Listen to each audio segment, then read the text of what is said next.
वालेकुम नाजरीन, मैं हूँ फातिमा भट्ट और आप देख रहे हैं मेहमान ख़ास। नाजरीन, मैं हर वक्त अपने प्रोग्राम में आप लोगों के सामने आ जाती हूँ और गर्मी का रोना रोती हूँ। आज फाइनली अलामिया ने मेरी सुन ली है और मौसम जो है वो बहुत अच्छा हो गया। 2-3 दिनों से खैर अच्छा ही हुआ है मौसम। आज जिस इंसान से, जिस शख्सियत से मैं आपकी मुलाकात करवाने के लिए आई हूँ, वो भी आज हमारे मौसम के मुताबिक ही हैं। बहुत काम एंड कूल और बहुत ही अच्छे इंसान हैं।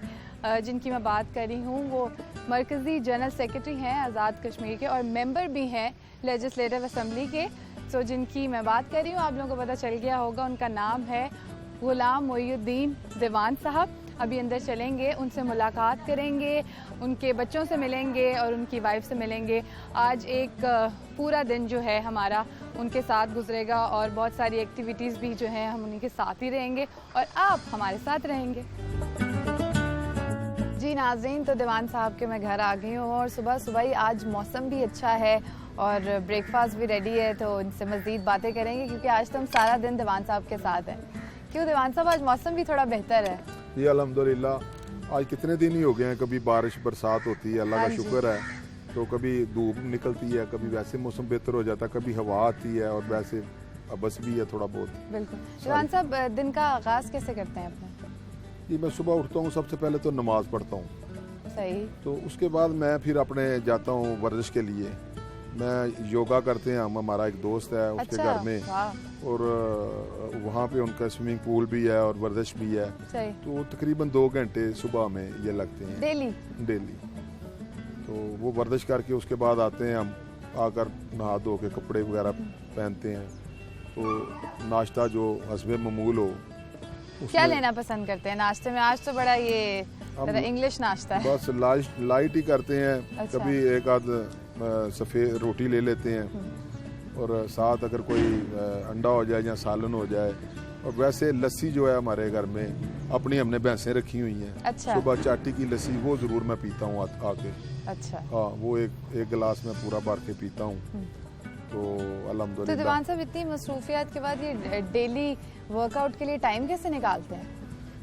देखें जी, ये मेरा सिर्फ इतना ही है कि सुबह जो सैर है ना, हाँ जी, उसके लिए मैं टाइम निकालता हूँ। ये बड़ा ज़रूरी है मेरे लिए। सारा दिन जो हमने होता है ना, मेरा वैसे भी काम होता है मार्केट में, हमारा जो सूरत हाल हमारी है, डीलिंग है आवाम के साथ।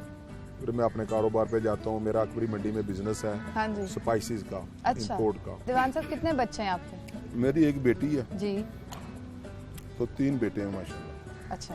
बेटी की मैंने शादी कर दी है। सही। और बच्चे दोनों? वो दोनों ये बिजनेस दोनों जो है वो अपने वालदा के साथ और जाते हैं। एक ग्रैंडिंग यूनिट साल लगा हुआ है इनका, एक हाफिज़ कुरान है मेरा बेटा। वो दोनों अपनी वालदा के साथ फैक्ट्री में जाते हैं उधर, अब जो छोटी सी बनाई है अभी। अच्छा, दोनों ने वालदा को ज्वाइन कर लिया। वालिद को किसने ज्वाइन करना है सियासत में? सियासत से बड़ा ये मुश्किल जॉब है। मुझे याद है अपनी ज़िंदगी के सारे मैंने जितने टाइम मैंने गुजारे हैं जी, ये मुझे अच्छी तरह याद है। बड़ी मेहनत की है मैंने सियासत में। मेरे वालिद मरहूम, उनको भी 2 साल हो गए हैं, फोत हुए हैं, 2-2.5 साल हुए हैं। अच्छा। तो वो जनाब KH खुर्शीद होते थे, आज़ाद कश्मीर के सदर थे वो जी, और वो कायदे आज़म के सेक्रेटरी थे। अच्छा। वो 12 तलाक कराया था उनकी बहन ने, मोहतरमा फातिमा जिन्ना साहबा ने उनको। अच्छा। तो वो कायदे आज़म के सेक्रेटरी थे और मेरे वालिद साहब उनके साथ सम्मेलन उनके वर्कर ही थे। सही। तो मैंने जब भी होश संभाला, मेरे घर में कोई पार्टी मीटिंग्स होती थी, लिबरेशन लीग की, तमाम कश्मीरी स्पीकिंग लोग उस वक्त होते थे। अच्छा। ये लाहौर जो है यही ज़्यादा होता था। सबसे पहले शादमान बना, शादबाग बना, उसके बाद ये फैलता गया जी। ये तब की बात है, सन 1972-74 की, जब मैं 13-14 साल का था। अच्छा। ये तब की बातें मैं आपको बता रहा हूँ।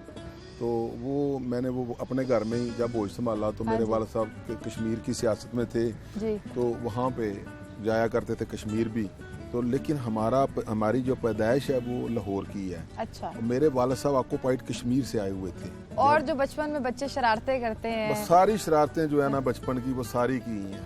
कौन सी कुछ शरारत मुझे बताएं?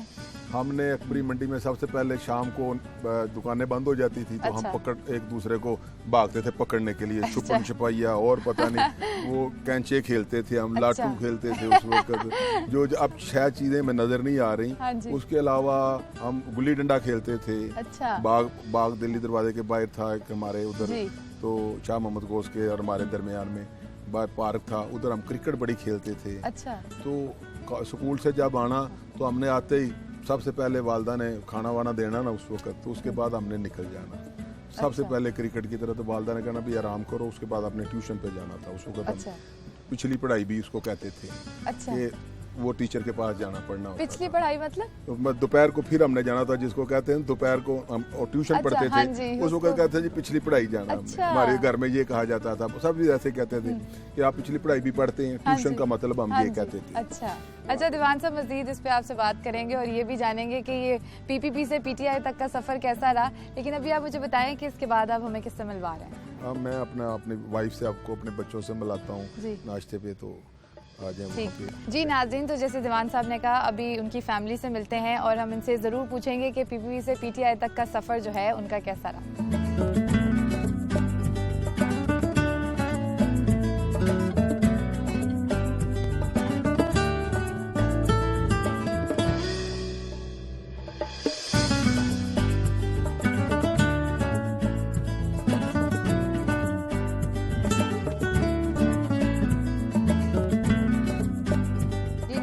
ब्रेकफास्ट के बाद जो है अब हम ड्राइंग रूम में आ गए हैं दीवान साहब के, और उनकी फैमिली ने हमें ज्वाइन किया और उनकी खूबसूरत वाइफ ने भी हमें ज्वाइन किया। अस्सलाम वालेकुम। वालेकुम अस्सलाम। कैसी हैं आप? शुक्र अल्लाह का, आप ठीक हैं? हाँ जी बिल्कुल ठीक। और पहले तो इंट्रोडक्शन करा दें बच्चों का, बेटे कौन बड़ा है कौन छोटा है? मेरी वाइफ है हाँ सबा जी। दीवान, उसके बाद ये मेरा बड़ा बेटा है, सबसे बड़ी बेटी है जिसकी मैंने शादी कर दी है ये। उसके बाद अस्सलाम वालेकुम, माइक पकड़ लें आप। ज़कात दीवान, ये इसकी भी शादी मैंने कही है। अच्छा। तो उसके बाद वो मेरे जनेद दीवान है, वो सेकंड है। तो उसके बाद ये वदूद अहमद दीवान जो है ये थर्ड पे हैं। 3 बेटे हैं मेरे, तो एक माशाल्लाह मेरी एक बेटी भी है। अच्छा, सबसे जो छोटे हैं उनसे शुरुआत करते हैं क्योंकि अक्सर जो सबसे छोटा होता है घर का वो सबसे ज़्यादा नटखट होता है, तो आप इनको माइक दे दें। अस्सलाम वालेकुम, कैसे हो आप? अच्छा, मुझे तो बताओ कि किस तरह से पापा के साथ बॉन्डिंग कैसी है? सच मेरी अब्बू के साथ यानी कि बॉन्ड इतना स्ट्रॉन्ग नहीं है, अम्मी के साथ ज़्यादा स्ट्रॉन्ग है। अच्छा। लेकिन अब्बू ऐसे सबसे ज़्यादा प्यार मुझे करते हैं। अच्छा। ये मुझे लगता है। अच्छा। आज तक जब मैं छोटा था तो छोटे होते भी साथ सुलाना करना अब्बू ने। तो ये क्या है, प्यार जो है वो अब्बू करते हैं और बॉन्डिंग जो है वो अम्मा के साथ है, तो अब्बू के साथ चीटिंग है? कोई अपने सीक्रेट्स बताऊँ तो अम्मी को बताता हूँ, अब्बू को नहीं अच्छा। पता। अच्छा, तो आप मुझे बताएं आपकी कैसी है आपके वालिद के साथ बॉन्डिंग? मेरी शुरू से मैं अपना एक तो उनसे डरता पर हूँ, और अच्छा। जो है और मामा के साथ ही ज़्यादा रहता है और जो है पापा के साथ कम ही है। लेकिन वैसे जो पापा हैं वो प्यार करते हैं, मामा से भी ज़्यादा करते हैं। अच्छा। लेकिन आज तक बात नहीं है उनके साथ, डरता अच्छा, बहुत हूँ दीवान शुरू से। साहब क्यों बच्चे डरते क्यों आपसे, इतना सख्त है बहुत? सारे नहीं डरते, हाँ जी। बच्चे सारे नहीं हाँ जी। डरते, अच्छा, वो दरमियान वाला नहीं डरता। आप बताओ, आप नहीं डरते हो वालिद से? नहीं, मैं नहीं अच्छा, आप नहीं डरते और ये लोग डरते हैं, फिर इसका मतलब है कि वो सख्त नहीं है क्योंकि आप नहीं डरते हो, तो इसकी क्या वजह है? डरता। मेरी जिद पापा हार मान लेते हैं। अच्छा। इनकी भी कोई जिद होती है, मुझे बताते हैं, मैं पापा से बात करता हूँ, अच्छा, तो कहता हूँ पापा ये फलानी जिद है तो ये मान जाए। क्या ट्रिक है ऐसा जो अपनी बात मनवा लेते हैं आप और इनकी बस। नहीं मानते हैं? ऐसा कोई नहीं खास नहीं, ये trick बताना नहीं। पड़ेगा, तो कोई ट्रिक है ना? ये माशाल्लाह हाफिज़े कुरान है अच्छा। और कुछ ज़िद्दी भी ज़्यादा है। अच्छा। बचपन में ज़रा बीमार भी रहता था, तो उस वजह से इनकी अटैचमेंट बहुत थी इसके साथ में। अच्छा। तो वो अटैचमेंट इन्होंने रखी और उसने अटैचमेंट को ज़िद कर दे दिया। अच्छा। हाँ, वो बात मनवानी जो होती है ना, उसके पास ट्रिक है मनवाने का ना। अच्छा, दीवान साहब वैसे बताएं, सख्त मिजाज हैं आप? रखा हुआ रोब घर बच्चों पे? नहीं, कोई ऐसा सच नहीं है। हाँ। लेकिन जो बात हकीकत है, हमने अपनी लाइफ जो देखी है, हमारी लाइफ बड़ी सादा गुजरी है, हाँ जी। बड़ी मेहनत की है, और हमने जो दुनिया में देखा है मेहनत करके यहाँ तक अल्लाह ने जो इज्जत दी है, जी। इसके पीछे बड़ी मेहनत है। तो ये बच्चे जो इनको जो बताते हैं हम जिस तरह ये चलें, जी। हमारा और इनका स्टाइल अब कुछ बदल गया है। हाँ जी। कुछ बातें हमें इनकी माननी पड़ती हैं, ना चाहते हुए भी माननी पड़ती हैं। अच्छा, दीवान साहब ने बताया कि आप भी जो है वो लुक आफ्टर करती हैं, इनका जो बिजनेस है उसको देखती हैं। जी बहुत कम जाती तो कभी, यानी बहुत, अब तो जब से बच्चों की शादी हुई है बिल्कुल ही नहीं जाना हुआ। अच्छा। अल्लाह का शुक्र है कि मेरी ज़रूरत ही नहीं ज़्यादा पड़ती। मेरे बच्चे माशाल्लाह काफ़ी इंटेलिजेंट हैं काम के मामले में, दोनों बड़े बेटे। अच्छा। तो यही फैक्ट्री को देखते हैं और इनकी ये सुपरविजन करते हैं। अच्छा। इनसे मशवरे चलते हैं उनके शाम में, तो फिर ये जैसे गाइड करते हैं वैसे वो चलते हैं। अल्लाह का अच्छा, ये शुक्र है। बताएं कि शादी को कितने साल हो गए हैं? शादी को 27 साल हो गए हमारे। और ये लव थी या अरेंज थी? अरेंज मैरिज थी। अरेंज थी। तो पहली मुलाकात कहाँ पे हुई? ये शादी फैमिलीज के ने बाद। आपस में बिल्कुल शादी के देखा भी बाद। नहीं हुआ था एक नहीं। दूसरे को? दीवान साहब तो फिर देखा तो ये फिर तो नहीं देखा तो मैंने इनको था, हाँ जी। मैं देखा भी इन्होंने था। शायद देखा होगा, मैंने नहीं देखा था। अच्छा, ये इनसे पूछते कहाँ देखा था आपने ने? ये हमारा कारोबार अकबरी मंडी में था, जी। इनका घर उधर था। अच्छा। तो जब ये मेरी बात हुई तो मैंने 1-2 मरतबा इनको देखा, ये जब स्कूल में जाती थी तो ये भाभी ने तो बताया कि ये अरेंज है, लेकिन आपकी तरफ से तो नहीं था? नहीं नहीं, कोई नहीं, ऐसी बात नहीं थी। तो मेरे वालिदैन ने की थी ये बात। ये भी कश्मीरी हमारी तरह के, उधर से आए हुए रियासत के। अच्छा। तो हम भी उधर के हैं। तो इनकी जो नानी थी, मेरी नानी की वो सहेली भी थी। अच्छा। तो मेरे मामू और इसके मामू जो है वो दोस्त भी थे। तो शनासाई थोड़ी थी, लेकिन ये इतनी नहीं थी, क्योंकि मेरी नानी का घर अलग था, हमारा घर अलग है। बिल्कुल। तो उनके साथ अलग था। तो मेरे मामू ने ये बातचीत करके तो फिर ये शादी हमारी अरेंज हुई थी। अच्छा, मुझे आप बताएं कि सबसे पहले दीवान साहब ने जो मुंह दिखाए पे क्या आपको तोहफा दिया था? गोल्ड की चेन थी एक। अच्छा। और शादी के बाद सबसे पहले सैर व तफरी के लिए कहाँ लेके गए थे आपको? मरी। मरी। और उसके बाद भी अब जाते रहते हैं दीवान साहब लेके फैमिली में? हाँ जी, फिर हमने घर बनाया खैरा मेरी गली में। वाइफ का शौक था, मेरी वालदा का भी था। तो ये मेरे साथ गई, इन्होंने कहा ये जगह बहुत अच्छी है, जिसके ऊपर हम खड़े थे ये अच्छा। छौनी में उधर। तो कहती ये कितनी अच्छी जगह है, अल्लाह करे मैं मिल जाए। पता नहीं इसने वो बात की तो वहाँ पे एक बंदा था, कहता ये जगह बिक रही है। अच्छा। तो मैं उस वक्त मेरा कारोबार अच्छा था अकबरी मंडी में माशाल्लाह। तो वो बंदे को उसने मालिक से बात कराई, वहीं खड़े होते ही हमने वो जगह ले ली वहाँ पे। जी। वो जितने की उसने कही तो हाँ थोड़ा जी। बहुत काम बात किया, वहीं पे सौदा उसके साथ किया। वो जगह ही अल्लाह ने दे दी। तो वहाँ फिर मैंने थोड़ा थोड़ा, वो मेरा चाचा की इब्राहिम होता था, अल्लाह उनको गई के रहमत करे, उन्होंने थोड़ा थोड़ा वो करके बना दिया। और अब हम जाते हैं, हर साल वहाँ पे रहते हैं। अभी अच्छा। भी 10 दिन पहले होते हैं। अच्छा, मुझे बताएं कि ऐसी कौन सी दीवान साहब की आदत है जो कम अच्छी है? ये फैसला ना बहुत जल्दबाजी में करते हैं। अच्छा। हाँ जी, तो ये इनके लिए फायदेमंद साबित होते हैं, नुकसान उठाना अल्लाह पड़ता का है? करम है इन पे खास। तो ज़्यादातर तो इनके लिए वो बेहतर ही होता है, मगर मेरे ख्याल में थोड़ा सा इंसान को टाइम दे के सोच के फैसला करना चाहिए। हाँ जी, बिल्कुल। ये आप लोगों से भी पूछ लेते हैं कि बाबा की कोई एक ऐसी आदत बताओ जो अच्छी है। आप अच्छी आदत बताओ। अच्छी ये है कि वो एक सच्चे इंसान है और कभी भी झूठ नहीं बोलते। कभी ऐसा मौका बन भी जाए कि झूठ बोलना पड़े, लेकिन वो झूठ नहीं बोलते। अच्छा। हम बोल लेते हैं। अच्छा। तो हम इनसे भी बोल लेते हैं झूठ अच्छा। कभी कभी तो, लेकिन जो है ना ये सच्चे हैं, ये इनकी सबसे अच्छी खूबी है। अच्छा, और आप बताओ बाबा की कोई एक आदत जो आपको इरिटेट करती हो? इरिटेट करती हो? हाँ। ऐसा इरिटेट, सुबह सुबह जल्दी उठना। अच्छा। तो आप कहते हैं लोग- रात को जल्दी सो लो, हाँ। 10-11 बजे सो जाओ और सुबह सुबह 5 बजे उठो, नमाज पढ़ो, उसके बाद वॉक, मोटिवेशन देते हैं। सुबह अच्छा। सुबह वॉक करो, जिम करो। जवान साहब, मैं देख रही हूँ कि सादा एक सिंपल से इंसान है। आपने अपने हस्बैंड ऐसे ही तस्वुर किया था? और असल में ना मेरी शादी बहुत अर्ली एज में हो गई थी, अच्छा। तो जैसे ये मुझे मिले मुझे तो वैसे ही अच्छे लगे ये। अच्छा। मेरी सोच ही इतनी थी, तो इन्हीं जब पे शुरू हुई, इन्हीं पे ख़त्म हो गई, अच्छा। और मुझे लगता है कंप्लीट हो गई। अच्छा, अक्सर जो बीवियाँ होती हैं वो हस्बैंड जिस फील्ड में होते हैं फिर उसको ज्वाइन कर लेती, जैसे भी सियासत में है।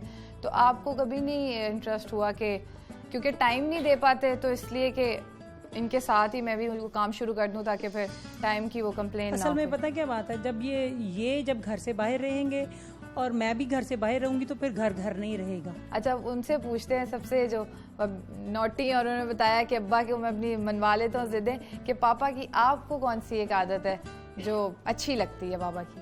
पापा इंसाफ पसंद है, जिसकी बारे में हो ना, किसी के बारे में अगर हम कह दें कि इसका पापा यूं कर दें, पापा उसको पहले चेक करेंगे, अच्छा। पता करके फिर उसका करेंगे। कि ये इस तरह सही है, सही। फैसला तभी करेंगे। अच्छा मुझे बताओ, तीनों में से बेटों में से किसको इंटरेस्ट है पापा जैसा पॉलिटिशियन बनने का, किसको शौक है? ये बड़े भाई। अच्छा, आपको क्यों वालिद को देखते हैं इसलिए शौक है या आपको अपना इंडिविजुअल भी कोई इंटरेस्ट? जब हम पैदा हुए तब से ही मतलब जब से बड़े हुए हैं तब से ही यही देखते आ रहे हैं पॉलिटिक्स, और अपना घर में हमारे दूसरे चैनल भी नहीं लगते टीवी पे। अच्छा। हाँ, ज़्यादा हम देखते मूवीज़ अगर देखते हैं तो वो स्पेसिफिक हम मूवीज़ ही लगाते हैं, वरना न्यूज़ चैनल लगते हैं। अच्छा, मैं आखिरी सवाल पूछूंगी भाभी आपसे कि घर में किसकी सियासत है? हंसते हैं दीवान साहब, आप बोलना चाह रहे हैं या मैं उनसे ही पूछूं? हाँ, ये भी नहीं, मेरे ख्याल में हम दोनों आपस में मशवरे के साथ चलते हैं। अच्छा, हाँ जी, अंडरस्टैंडिंग। ये माशाल्लाह अल्लाह का शुक्र है कि 27 साल से मैं इनको देख रही हूँ, एक कामयाब इंसान है। और इनकी वालिदा का मैं जिक्र यहाँ ज़रूर करूँगी। वो माशाल्लाह बहुत नेक औरत थी, और इनकी तरबियत में और इनकी परवरिश में, इन्होंने तो अभी मेरी तारीफ़ की है, मगर इनकी तरबियत में और इनकी परवरिश में इनकी वालिदा का बहुत बड़ा हाथ है। अच्छा। ये जैसे सुलझे हुए इंसान है, मुकम्मल इसका क्रेडिट इनकी वालिदा को जाता है। खाने में क्या फरमाइश करते हैं कि मैं घर आऊं तो ये खाना बना ये के माशाल्लाह रखो? खा सब कुछ लेते हैं दीवान साहब। गोश्त के शौकीन नहीं है। अच्छा। रेड मीट नहीं खाते, बहुत कम। सब्जी शौक से खाते हैं। अच्छा। देसी चिकन बहुत शौक से खाते हैं। देसी चिकन की फरमाइश करते हैं। अच्छा। हफ्ते में एक दफा हलवे की फरमाइश कर लेते हैं। अच्छा। बाकी मुझे कि इनकी तरफ आपके हाथ से खाना बना, हाँ, आप बनाए? हाँ जी। अच्छा। तो वैसे तो मेड खाना बनाती हैं, हाँ जी। मगर इनको पता चल जाता है जिस दिन वो खाने में मेरा हाथ ना हो ना, अच्छा। मेड को ट्रेन करना पड़ता है। हाँ जी। तो जिस दिन मैंने उसको वो ट्रेनिंग के बगैर उसने कुछ पकाया हो तो इनको पता चल जाता है कि आज खाना ना, तुम किचन में नहीं गई। Thank you so much ma'am, thank you so much, आप सबने हमें ज्वाइन किया। दीवान साहब, इसके बाद अब हमें कहाँ लेके जा रहे हैं? हाँ, हम आपको लेके जा रहे हैं, चौधरी सरवर साहब से मेरी मुलाकात है। जी नाज़रीन, जैसा कि दीवान साहब ने बताया कि अभी हम चौधरी सरवर साहब उनके साथ मीटिंग है तो वहाँ जाएंगे। उसके बाद मेरा ख्याल है एक लंबी लिस्ट है और इस लिस्ट में जहाँ जाएंगे हमें लेके जाएंगे, हम इनके पीछे पीछे जाएंगे। अच्छा दीवान साहब, आप बताएं, सर ने तो आपकी बहुत सारी खूबियाँ ही बताई हैं, आप बताएं कि सियासी और मतलब एज अ पर्सन भी जानते हैं और इन्हें सियासी तौर पे भी जानते हैं, तो कैसे हैं? देखिए जी, मैंने जो देखा ना, ये बड़ी परफेक्ट गुफ्तगू करते हैं, जो इतनी भी बयानात लंबे इनके नहीं होते। मैडम नूरजहां का गाना, वो एक चांदनी रातें सब जग सोए हम जागे तारों से करें बातें।